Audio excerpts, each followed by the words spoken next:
Muy, pero muy buenas tardes, muy, pero muy buenos días, buenas noches, desde cualquier parte del mundo donde estén. En esta ocasión me voy a presentar. Mi nombre es Fabricio Pauleto, soy perito en criminalística y en esta ocasión vamos a hablar sobre la perfilación criminal. Primero, tengo que decir que soy perito en criminalística con especialización en criminología y en grafología, tanto forense como infantil. En esta ocasión vamos a hablar de perfilación criminal y cuando hablamos de perfilación criminal vamos a hablar muchísimo sobre lo que compete la perfilación o qué hace referido a la perfilación criminal, porque cuántas veces habremos visto, habremos escuchado hablar de perfilación criminal, cuántas veces habremos oído de gente que habla de la perfilación criminal como algo sencillo, como algo fácil, como algo cotidiano, como algo burdo, pero no lo es así.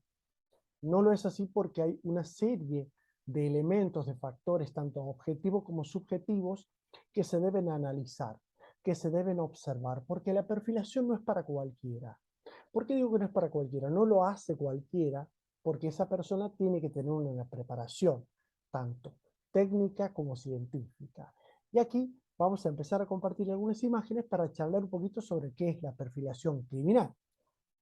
En esta primera clase introductiva de este curso de perfilación criminal, vamos a hablar sobre los diferentes aspectos que tiene la perfilación criminal. Porque tiene muchos aspectos y es que cómo es que se perfila una persona, un sospechoso, ¿sí?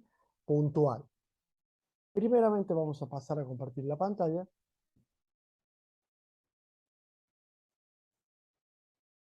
y en esta ocasión, ahí está.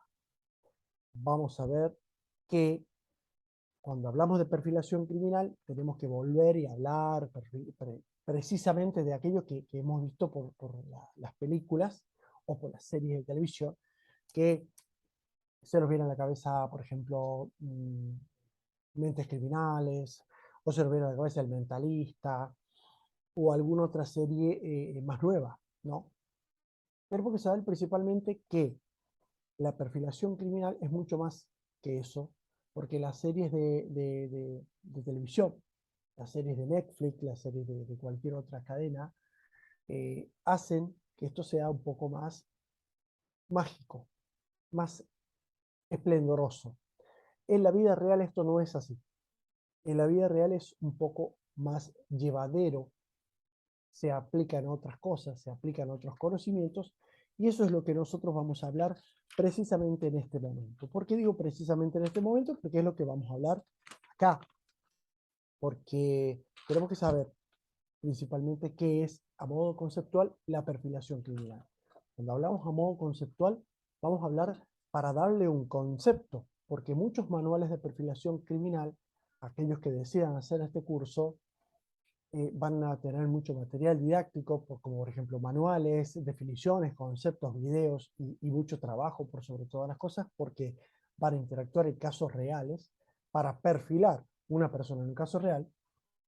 Tenemos que saber que la perfilación criminal la podemos definir como una técnica investigativa científica o una ciencia técnica, ¿sí? Es una ciencia, ¿por qué? Porque tiene los parámetros que tiene que tener una ciencia. Por ejemplo, ¿cuáles son los parámetros que tiene que tener una ciencia? Y porque, por ejemplo, es una ciencia porque tiene hipótesis, porque tiene un objeto, un método de estudio, un método de análisis, y esos métodos van a ser aplicables en cada caso concreto. Por lo tanto, la perfilación criminal es una ciencia que aplica técnicas de investigación, técnicas de trabajo, pero es una ciencia, ¿sí? Es una ciencia técnica, investigativa, criminológica, que deriva, ¿de dónde deriva? Del análisis que se realiza a los diferentes patrones de comportamiento o de conducta. Patrones de comportamiento o de conducta. ¿De quién? De los agresores, de los autores o supuestos autores de un hecho delictivo puntual o de un hecho presuntamente delictuoso. Hablamos palabras claves. Dijimos diferentes patrones de conducta y de comportamiento. Conducta es una cosa, comportamiento es otra, ¿sí? determinar estos patrones de conducta y comportamiento de los agresores, de los autores de un hecho, para así que, para así definir y crear ciertas tipologías, para así resolver y auxiliar en los crímenes, en los hechos, en los asesinatos, en los casos puntuales. ¿Sí? A modo de concepto, a modo de introducción. Ahora, ¿qué entendemos nosotros? En todos los hechos, en todos los crímenes, ¿se puede utilizar la perfilación criminal? No. La perfilación criminal puede ser aplicable en homicidios, en femicidios, en asesinatos y en delitos contra la libertad o la integridad sexual. Hablé todo en plural. Homicidios, femicidios, asesinatos, delitos contra la libertad e integridad sexual. La perfilación criminal va a tener una, una utilización, o se la va a utilizar o se le va a sacar el mejor provecho con parámetros. Por ejemplo, el mejor provecho que se le va a dar a la perfilación criminal es que puede ser aplicable en el ámbito legal, en el ámbito judicial. ¿Cómo es eso? Claro, la perfilación criminal, vamos a pasar a la diapositiva siguiente, aquí está, ahí va. La perfilación criminal, ahí está un concepto, a modo conceptual, ¿sí? Como hablamos recién, es una técnica investigativa, criminológica, que diferentes patrones de conducta de agresores, acá dice conocidos. Puede ser desconocido también porque estamos buscando cuál es el perfil, ¿sí? Puede ser muy beneficiosa la perfilación criminal a nivel legal, a nivel justicia. Por ejemplo, en el ámbito legal, en el ámbito judicial, puede ser muy beneficiosa porque, por ejemplo, en la etapa de la instrucción, en la etapa de la investigación. ¿Por qué acá puede ser importante la perfilación criminal? La perfilación criminal va a ser importante en la etapa de la investigación, en la etapa de la instrucción, ya sea para el juez o para el fiscal de instrucción, porque ambos, dependiendo del país y la organización judicial de cada país, el fiscal o el juez de instrucción son los que recopilan las pruebas, son los que juntan las pruebas y solicitan ante el juez que eso se eleve a juicio. El juez evalúa todo lo que el fiscal o el juez de instrucción recopiló y dice sirve o no sirve, alcanza o no alcanza para elevar a juicio. ¿En qué sentido la perfilación criminal puede ser beneficiosa en esta etapa judicial? Hablando precisamente de la etapa de instrucción. ¿En qué sentido? ¿Saben en qué sentido? Por ejemplo, a la hora de solicitar o a la hora de tomar una determinación, por ejemplo, una medida cautelar. En el ámbito legal judicial, ¿qué es una medida cautelar? Una medida cautelar es, por ejemplo, la prohibición de salir del país a unos sospechosos que tengamos de una serie de crímenes. Es una medida cautelar.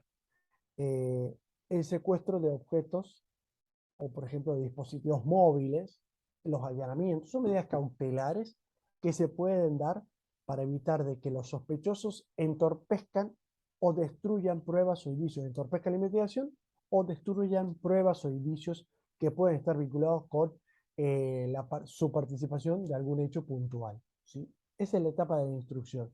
O si no, en el ámbito legal, puede estar relacionado con la etapa de juicio oral.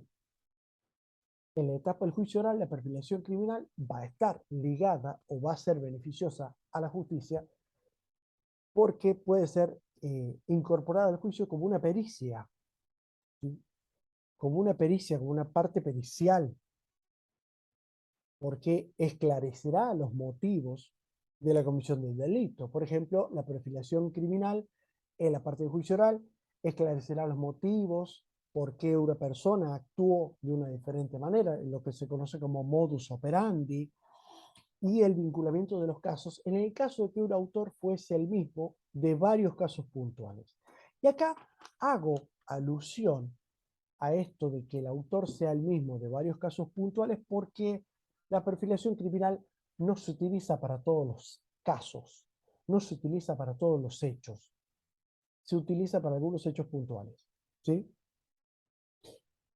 Para llevar a cabo una, una perfilación criminológica correcta, vamos a tener en cuenta o vamos a tener que tener en cuenta, eh, dependiendo las pruebas que se obtengan, los indicios que se encuentren, se puede llevar adelante la perfilación criminal utilizando dos métodos, principalmente dos métodos. El método inductivo por un lado o el método deductivo por el otro lado. ¿Qué es esto? El método inductivo habla de la inducción.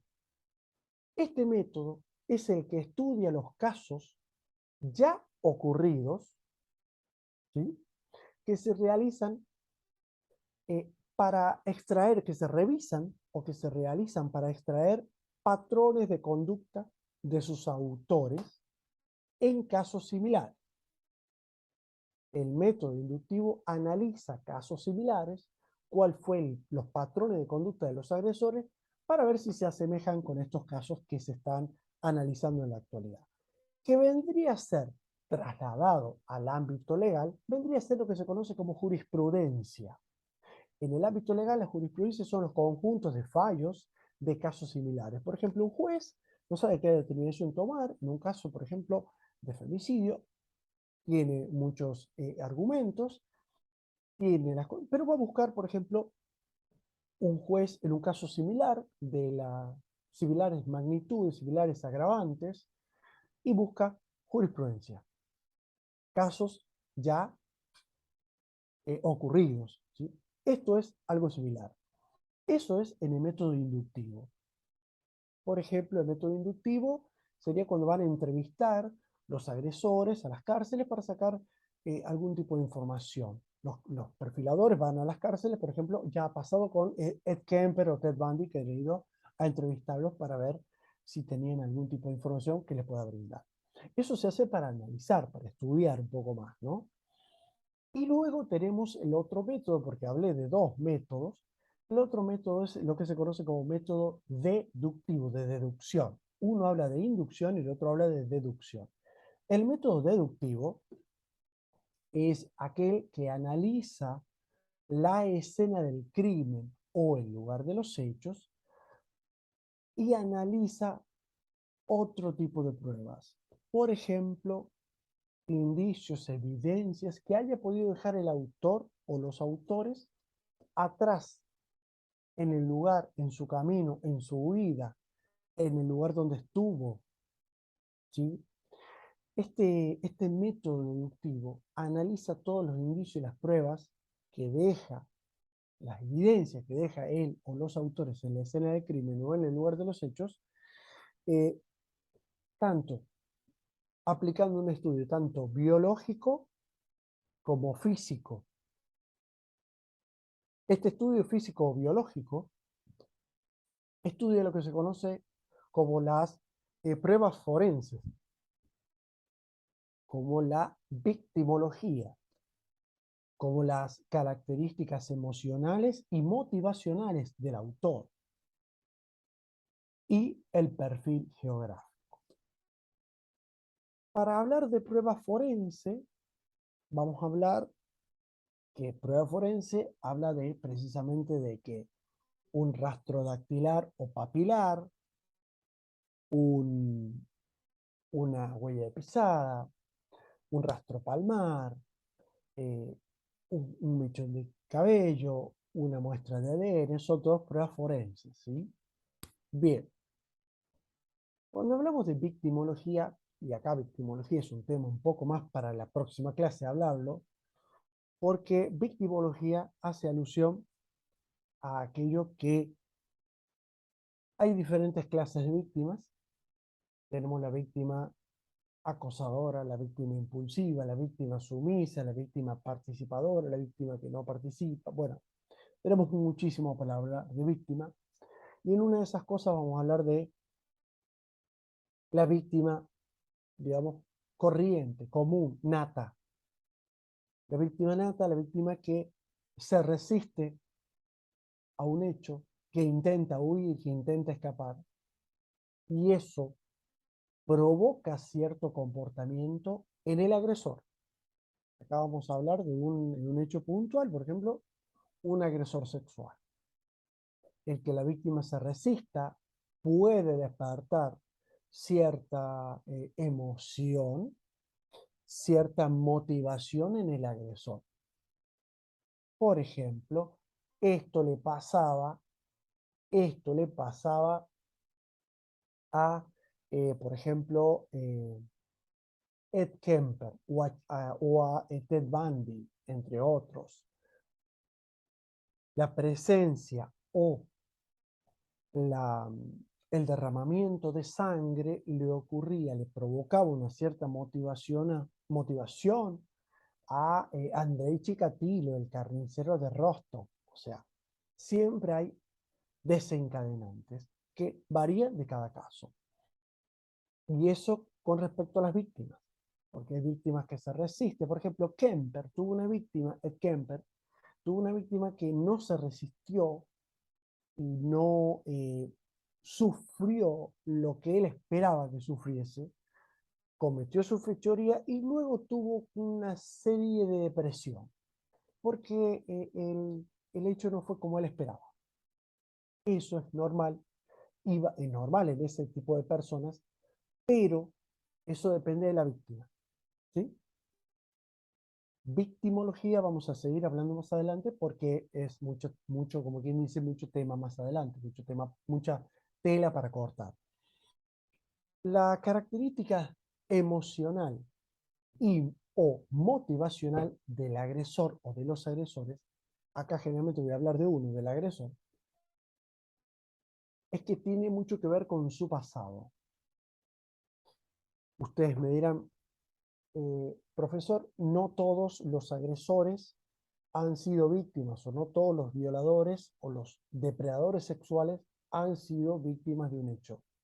Es así, no todos, pero hay un alto porcentaje de que la gran mayoría, por no decir todos, la gran mayoría, ha sufrido un hecho o un episodio relacionado con eso o con alguien de la familia o un hecho desagradable y desafortunado.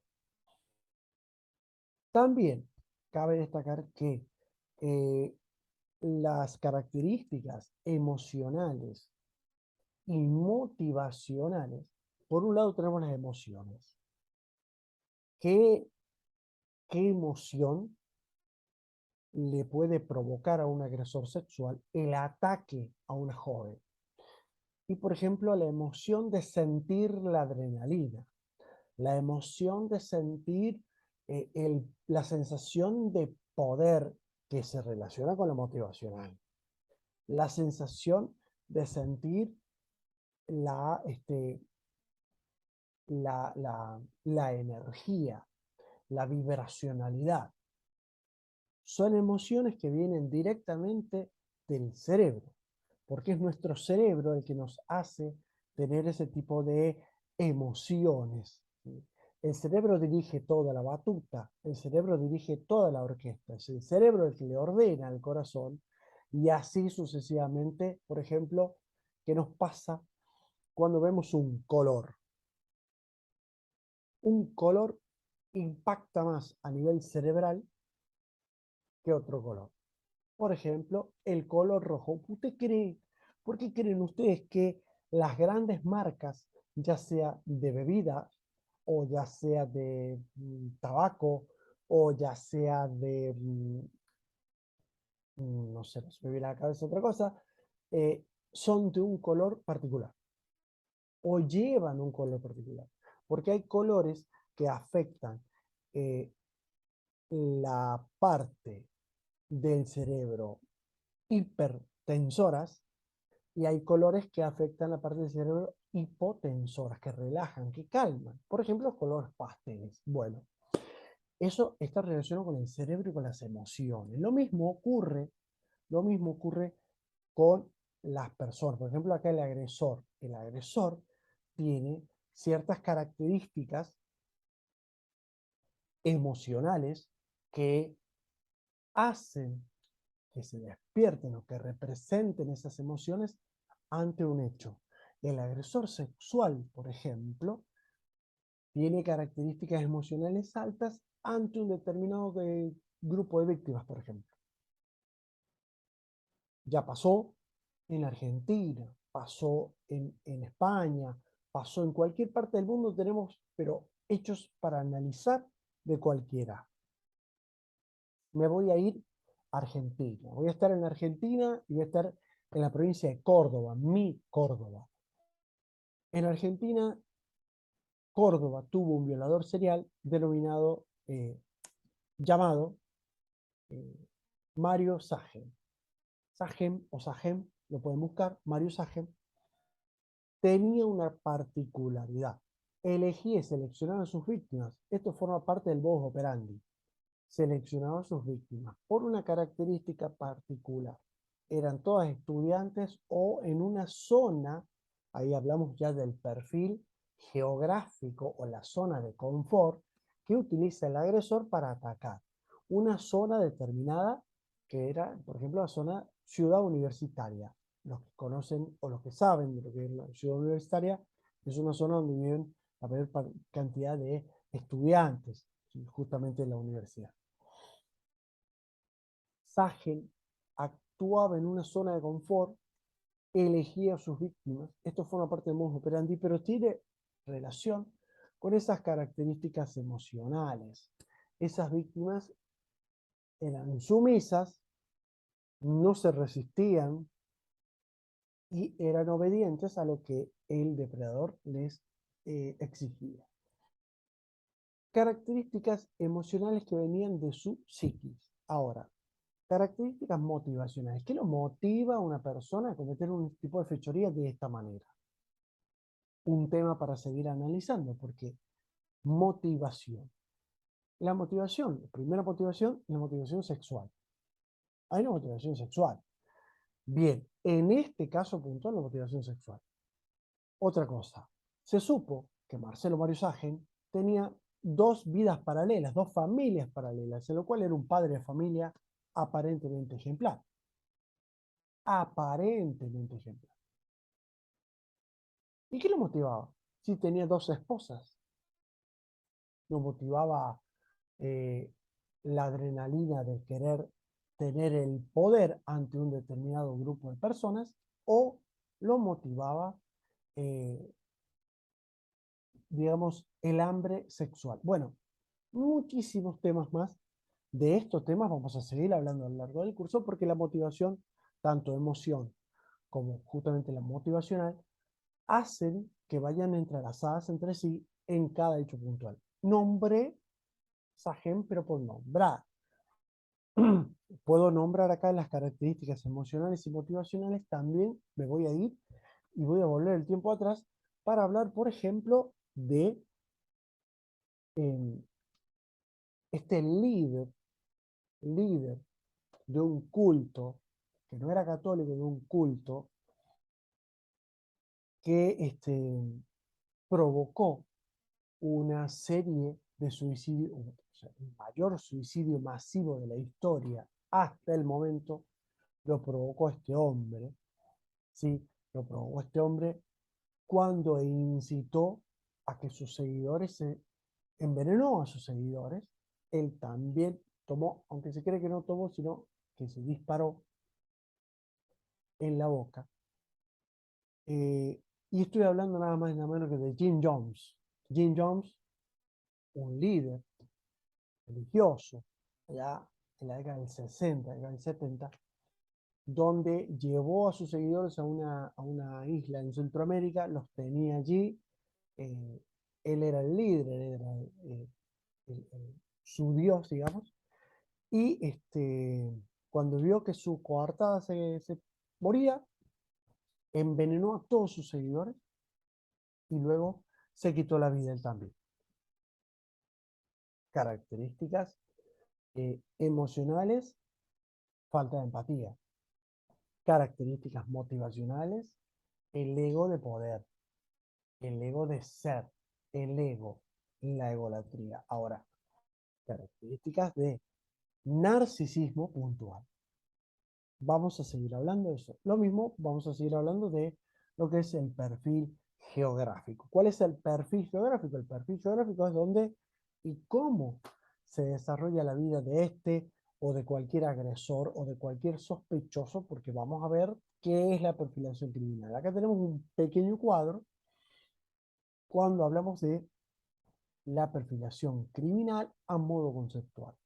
Esto es lo que nosotros vamos a aprender a hacer a lo largo del curso, un cuadro conceptual donde vamos a poner una lista de sospechosos y vamos a ir buscando precisamente cuáles son las etapas de investigación, porque hay que tomar en cuenta que las etapas de investigación son fundamentales. Tenemos que saber que la, la perfilación criminal, tenemos que saber principalmente que la perfilación criminal tiene una serie de objetivos. Cuando hablo de objetivos de la perfilación criminal, tenemos que saber que es uno solo y el principal, que mucha gente acá se confunde. La perfilación criminal no es, o el objetivo principal no es señalar el culpable. ¿Aquel es? No, no es señalar el culpable. La perfilación criminal es eliminar sospechosos. Ese es el objetivo principal. Se eliminan sospechosos de manera científica, de manera argumentativa, no como les dije al comienzo, el mentalista. Me parece que aquel época no desayunó. No, no. Se elimina sospechosos de manera argumentativa y científica. ¿Sí? Dotando a los investigadores de las características sociales, personales, conductuales que pueden presentar los sospechosos y dotando a los investigadores de poder leer estas características sociales, personales, conductuales que tienen los sospechosos de un acto o de un hecho presuntamente delictivo. Entonces, los investigadores deben saber leer esas características sociales, personales, conductuales, porque la conducta que va a tomar una persona sospechosa de un hecho es fundamental para el perfilador. Porque el perfilador no, vuelvo a decir, no va a ir, ah, sí, mira, aquel está cargando combustible apurado, aquel es. No, no, se deben ver mucho más allá. Hay que tener en cuenta que a la hora de analizar eh, a la hora de concluir o de ir buscando el objetivo principal de la perfilación criminal, tenemos principalmente tres métodos o tres posibilidades. La primera posibilidad es la de conectar hechos, actos violentos. Primeramente, ya les comenté que la perfilación criminal no se utiliza para un hecho puntual. La perfilación criminal se utiliza para de tres hechos en adelante. Estos hechos, estos actos violentos, estos homicidios o lo que se trate, deben tener cierta característica para buscar o para empezar a trabajar en la perfilación criminal. Lo primero que se debe hacer con la perfilación criminal es ver. La primera posibilidad es que si existe una conexión entre actos violentos.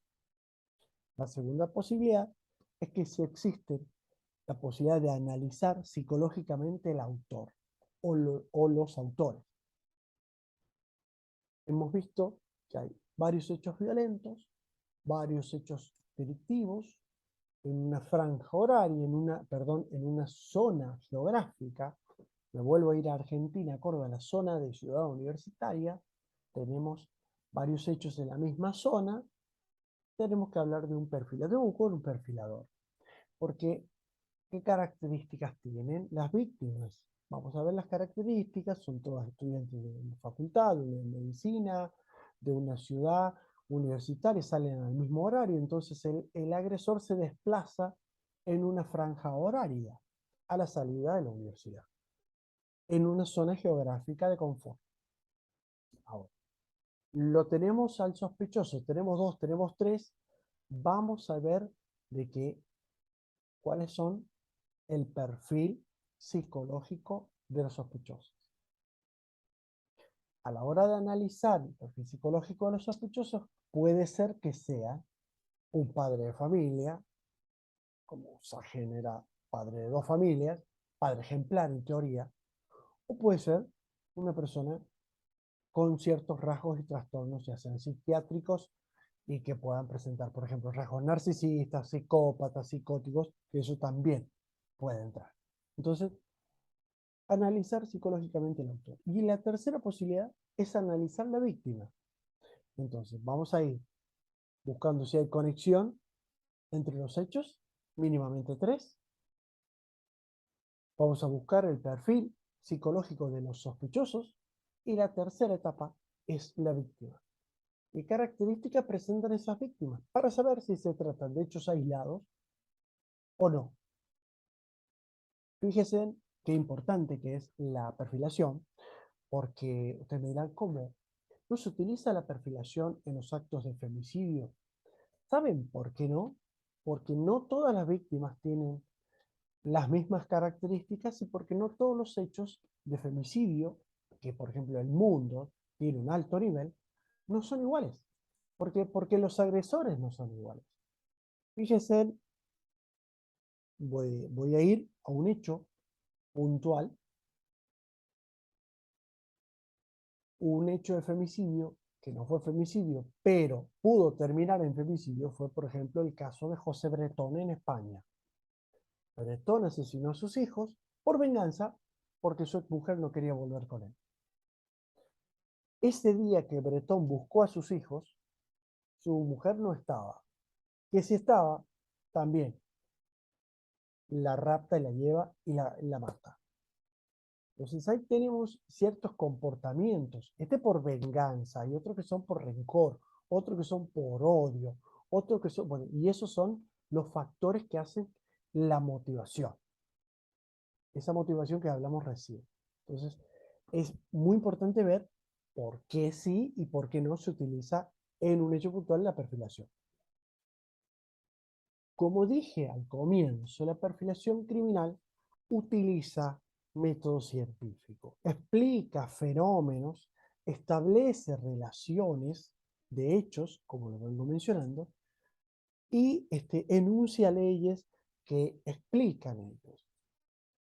Por ejemplo, hechos y leyes validadas, ¿sí? Cuando hablamos de la perfilación, vamos a hablar que tiene un método científico. La perfilación criminal se puede dar también en el lugar de los hechos porque es fundamental. Toda persona que pasa por un lugar de los hechos deja una marca, un rastro, un vestigio de su presencia allí. Entonces allí va a ser fundamental que el perfilador vaya al lugar y vea que puede haber dejado indicios, evidencias, el autor o los autores en el lugar. En la víctima, ¿sí? En la víctima. Por ejemplo, la forma de someterla, la forma de asesinar, la forma de matar. Su firma, la firma del autor en el lugar de los hechos o sobre la víctima es crucial. Saberla entender, saberla leer, saberla interpretar. Porque eso nos dirá muchas características psicológicas de él mismo. Dije que la perfilación criminal tenía método científico. Claro que tiene método científico. El método científico que tienen muchas ciencias del mundo criminalístico es la observación. Por ejemplo, la documentología es una ciencia porque tiene observación. La papiloscopía, la dactiloscopía es una ciencia porque tiene observación. La observación. El método científico que tiene la perfilación criminal también es la proposición. La proposición establece las dudas que se requiere resolver o lo que se desea estudiar. Establece las dudas de lo que se desea resolver o de lo que se requiere estudiar. La perfilación criminal es una ciencia porque tiene método científico. ¿Por qué? Porque tiene hipótesis. ¿Qué estamos buscando? ¿Qué estamos haciendo? ¿La hipótesis qué es? Es la posible solución o respuesta que se desea comprobar. Fíjense en ustedes qué importante que es el hecho de la hipótesis. Porque si la hipótesis está mal encaminada, como quien dice, mal barajada o mal preguntada, esa pregunta que hace posible solución o respuesta que se desea obtener, está mal preguntada la hipótesis, todo lo que se hace después va a estar mal. Por eso es que existen crímenes impunes, hechos impunes. Por eso es que hubo muchos asesinos seriales o depredadores sexuales que no cayeron hasta ellos tropezar, porque la hipótesis estaba mal barajada. Luego tenemos como método científico la verificación y la experimentación. Acá se prueba o se desecha la hipótesis mediante la experimentación o la investigación. Esta investigación debe ser válida, variable y objetiva. Válida, variable y objetiva. Son preguntas, son respuestas fácticas, técnicas. Es así como se debe investigar. Y luego tenemos la demostración y la refutación de la hipótesis. ¿Por qué decimos que es una persona y por qué los otros no son los autores? Se debe demostrar por estos hechos, por esto, por el perfil y todo lo demás. La conclusión, en la conclusión se analiza si es correcta o incorrecta basándose en los datos que se obtienen durante la investigación. Es fundamental entender esta parte. ¿Por qué? Porque acá se debe comprender cuáles son los pasos que se hicieron bien y siempre se debe ir recopilando, buscando, cerciorándose. Una vez que se comienza la investigación utilizando los métodos científicos, es imposible volver atrás. Recuerden que en el mundo criminológico, como en el mundo criminalista, el tiempo que pasa es la verdad que se nos escapa, la verdad que huye. Es un principio, lo decía Locard, ¿sí? Hay diferentes cosas que vamos a tener que ver, como les dije, muchos de los temas, pero mucho más adelante, vamos a ver a lo largo del curso. Y tenemos que saber que la perfilación criminal tiene verdades y mentiras, y la perfilación criminal tiene algunos rasgos que pueden hacer que la investigación o que la perfilación criminal o el hecho investigado fracase. Hay errores que se presentan en muchos pasos que se dan del método científico. Estos errores pueden llevar al fracaso de la investigación y de la realización del perfil criminal. ¿Sí? El primer error, el primer error es el enunciado de la hipótesis. Si enunciamos mal la hipótesis y si recordamos lo que decía la hipótesis, ya empezamos mal.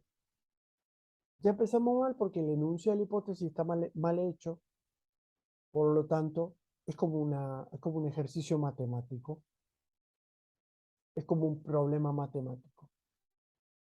El problema dice, si tengo 9 manzanas, me como 7, ¿cuántas me quedan? Distinto es que diga, si tengo 7 manzanas, me como 9, ¿cuánto me quedan? El resultado va a ser diferente. Y si le cambio, digo, si tengo 5 manzanas, me como 7, ya el enunciado de la hipótesis es fundamental que esté bien. ¿Sí? El enunciado de la hipótesis debe estar bien redactado. El otro posible error es cuando se intenta contrastar los resultados. Es imposible contrastar los resultados. No se puede hacer eso. No, como aquel se comportó de esta manera. No, yo estoy seguro. No. Hay un dicho que dice aseguro, lo metieron preso. Entonces, imposible constatar los resultados. No se constata los resultados. No hay un contraste entre un resultado y el otro. No. El tercer error es en la llamada técnica de la autoconfrontación. Técnica de la autoconfrontación o la teoría de la autoconfrontación. A ver, ¿cómo les digo esto? No podemos llegar al lugar de los hechos y prejuzgar o por la cara de los sospechosos o del sospechoso prejuzgarlo. Como decimos en algún lugar en Argentina, por portación de rostro no se puede culpar a nadie. Recuerde, con pruebas científicas, métodos concretos, no como el mentalista, lo ve caminar, sí, me parece que no, no, no, eso no existe, eso no existe, eso no existe. No se puede llegar al lugar de los hechos y prejuzgar por una mera corazonada, no, no. Se debe comprobar de manera científica qué es lo que nosotros decimos y por qué. Recuerden, hipótesis, conclusión, observación. Analizamos un hecho a través de fotografías. En algunos lugares del mundo se utiliza el análisis de los hechos a través de fotografía. La escena de crimen a través de fotografía en algunos lugares se utiliza. Yo particularmente no lo aconsejo. No lo aconsejo. Porque no es lo mismo estar allí. Porque no es lo mismo estar en el lugar. Por más que se hayan recogido todos los hechos, los indicios y las evidencias. Ir al lugar, estar en el lugar, no es lo mismo estar que ver una fotografía. Una fotografía es un poco más complicado. Yo no lo comparto, yo no lo recomiendo. Habrá lugares del mundo donde sí lo hacen. Y se respeta, por supuesto. Pero no es lo mismo que estar en el lugar. Es muy difícil analizar un hecho por fotografía. Lo que se quiere decir con esto, con la teoría de la autoconfrontación, me digo, no prejuzgar. No, no prejuzgar. La cuarta teoría, el cuarto error, habla de la teoría de la relación casual. La teoría de la relación casual se basa en que todo lo que se encuentra tiene conexión. Puede haber cosas que no tengan conexión. Puede haber cosas que no estén o que no tengan nada que ver con el hecho puntual. La relación casual puede ser porque haya sido casual. Puede ser que haya pasado a alguien por pasar y no tenga relación con el hecho en sí. Entonces, eh, el error del enunciado de la hipótesis es el primer error porque puede fallar la perfilación. El segundo error es imposible constatar los resultados. El tercer error es la teoría de la autoconfrontación y el cuarto error es la teoría de la relación casual. No todo está relacionado con el hecho. ¿Sí? Por ejemplo, por ejemplo, un hecho puntual. En Argentina hace un par de años hubo un fiscal que murió en situaciones dudosas, para mi gusto fue asesinado, y en su casa, cuando allanaron y entraron y encontraron el cadáver, estaba una nota que él le dejó a su empleada doméstica con la lista del supermercado. Eso no tiene nada que ver. No por eso la empleada doméstica va a estar involucrada en el hecho. No, porque eso no tiene nada que ver. No todo lo que se encuentra está relacionado con el hecho puntual. Por último, voy a hablar de verdades y de mentiras que presenta mejor dicho, mentiras que presenta la perfilación criminal. Vamos a hablar solo de las mentiras y de las verdades hablamos en la próxima clase. Las mentiras que presenta la perfilación criminal. ¿Cuáles son las mentiras? Porque la perfilación criminal tiene mentiras y verdades, ¿sí? Las grandes mentiras de la perfilación criminal. ¿Puede aplicarse a cualquier delito? No, no puede aplicarse a cualquier delito. Otra, la perfilación criminal sirve para obtener relación de características del autor de un hecho o de varios hechos. No, tampoco. Se utiliza extrayendo de la escena del crimen, de la escena de los hechos, patrones conductuales. No, tampoco. Es importante saber que la perfilación criminal no puede aplicarse solo a un hecho, mínimo tres. Y vamos a ir desglosando las mentiras. La perfilación criminal puede aplicarse a cualquier delito. Hemos dicho que no. La perfilación criminal sirve para obtener relación de características del autor de un hecho o de varios hechos. No, no sirve para eso. La perfilación criminal se utiliza para no señalar el autor, sino eliminar sospechosos. ¿Sí? Otra. La perfilación criminal se utiliza extrayendo de la escena de los hechos patrones conductuales. No, no, no, no. De la escena de los hechos se extraen indicios, evidencias. Estos indicios, estas evidencias pueden ser, por ejemplo, indicios físicos, biológicos y psicológicos. Dentro de los indicios o las evidencias psicológicas van a haber ciertas características, ¿sí? Ciertas características. No todas las personas son iguales. No todos los autores cometen las mismas fechorías de la misma manera. No. Y así también no todos los autores o no todos los delincuentes, no todos los asesinos eligen las mismas víctimas. No, porque a unos les despierta otras emociones u otras situaciones, otras adrenalinas distintas a la de otros. Bien,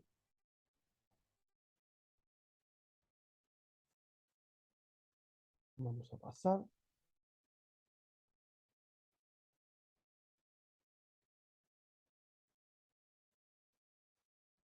Es muy importante saber que la perfilación criminal nos va a traer como herramienta desenmascarar a los sospechosos de manera científica, de manera concreta, de manera eficaz. Es importante saber que la perfilación criminal dejará de lado ciertos prejuicios y dejará de lado ciertos mitos que no existen. La perfilación criminal es algo tan importante que se utiliza y que se va a seguir utilizando con ciertas herramientas actuales, modernas, que van a hacer que esto se perfeccione de manera eficaz ya se utiliza en grandes partes del mundo, por ejemplo, software que con las características que uno va dando, ¿sí? Pueden dar ciertos perfiles y ciertos patrones conductuales. ¿Por qué yo siempre hablo de los patrones conductuales? Porque está todo por los hechos vividos, por las vivencias obtenidas que tiene esa persona o esos sospechosos. ¿Qué les pasó en el pasado? ¿Cómo fue su infancia? ¿Cómo fue su niñez? ¿Tuvieron una familia presente? ¿Cuáles fueron las características que desarrollaron en la educación a nivel educativo? ¿Tuvieron una presencia o una crianza férrea? Bueno, todas esas preguntas hacen de manera nutritiva la parte de investigación. Este curso tiene una duración de 3 meses, va a durar una clase semanal, ¿sí? Y los invito a que se inscriban, se entrega certificado y diploma, ¿sí? Y certificado de participación en dicho curso. Los invito a que se inscriban, no dejen de reservar su lugar. Es un curso que vamos a estar en vivo, son clases presenciales de manera online, pero en vivo, donde van a tener a la finalización del mismo un hecho, un caso real, para analizar un caso real de perfilación criminal. Inscribite, suscríbete, te dejo ahí la info y la inscripción a ese número de teléfono o al mail de formación profesional, donde seguimos capacitando y formando con los mejores docentes. Para mí, un honor y un gusto haber estado en línea con ustedes y no dejen de participar en este curso. Tenemos una promoción vigente para cada uno de ustedes. Por favor, muchas, pero muchas gracias. Muy buenas tardes, muy buenas noches. Gracias por haber estado del otro lado. Gracias por haberme hecho partícipe de ustedes. Sí, gracias y un saludo muy, pero muy cordial. Hasta luego.